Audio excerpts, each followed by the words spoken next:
Good morning, students. Today, let's see the summary of an elementary school classroom in a slum, written by Stephen Spender.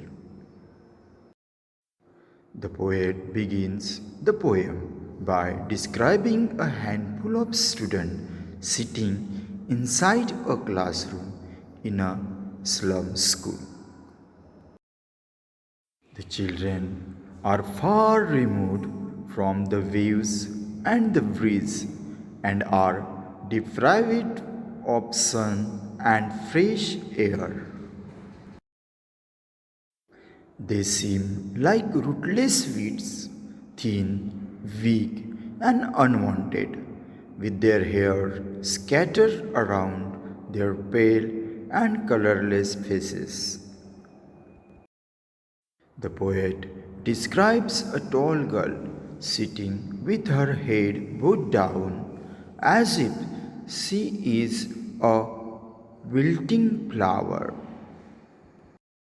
Not far from her, he notices a boy, frail and sickly, seemingly made from paper and with eyes like those of a rat's. Another boy in the class has twisted bones, a genetic disorder that he seems to have inherited along with the poverty.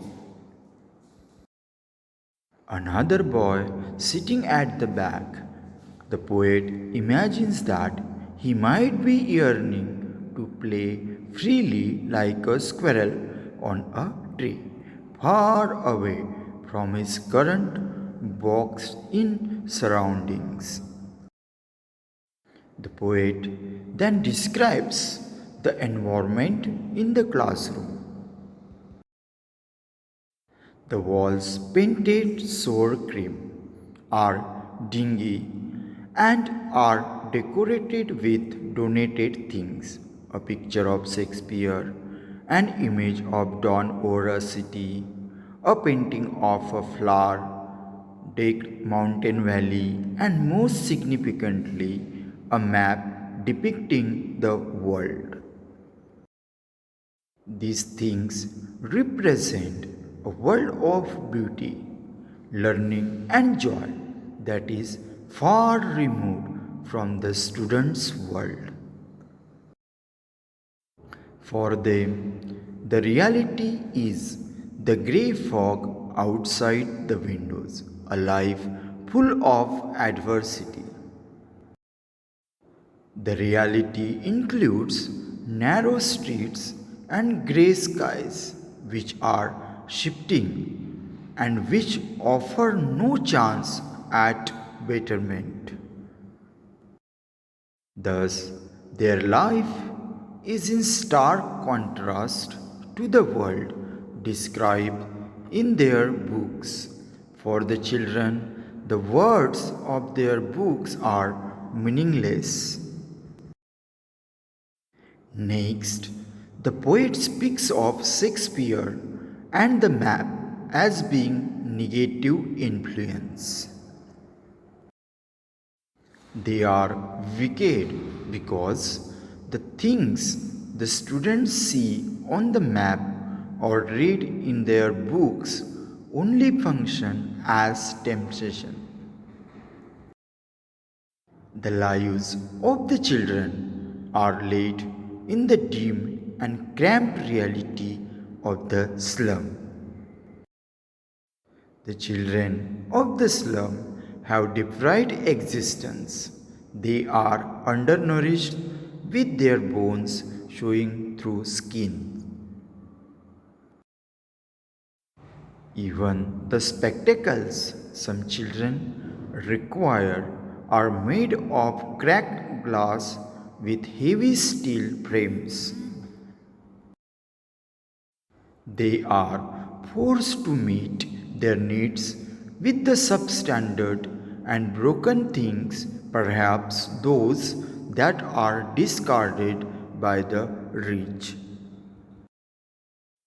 The poet laments that fact that the existence of these children revolves around foggy slums.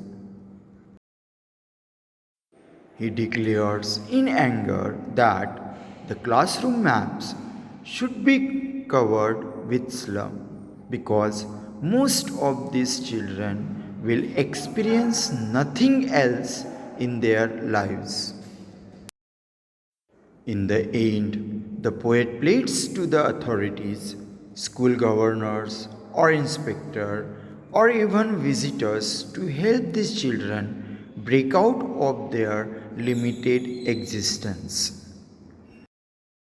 The children should be allowed to escape the repressive environment of the slum and the narrow windows which have doomed them to a life of misery and deprivation.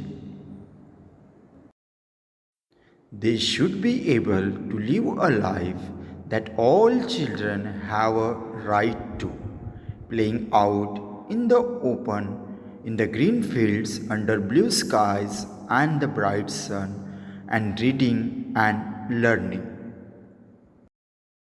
The last few lines are strongly expressive of the poet's wish for the children to live a fulfilling and natural life.